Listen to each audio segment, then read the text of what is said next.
Moi, mä oon Hanna-Mari Hoikkala. Och jag är Nicke Aldén. Me kokeneet Suomen kiertäjät haluamme kutsua sinut mukaan Maaseutuparlamenttiin, Suomen suurimpaan ideafestivaaliin. Olemme TV-työssä kohdanneet ihmisiä laajasti ympäri Suomen maaseutua. Och nu får vi vara dina konferensierer. Ja nyt meillä on suuri ilo toimia Maaseutuparlamentin juontajina.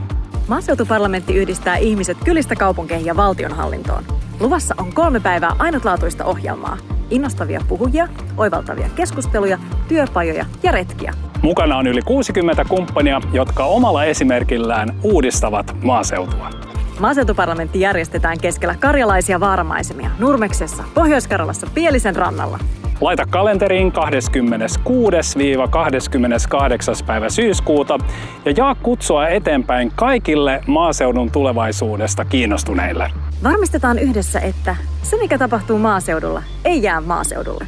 Definitivt. Pricka alltså in den 26 till 28 september i din kalender och så ses vi i Nurbes.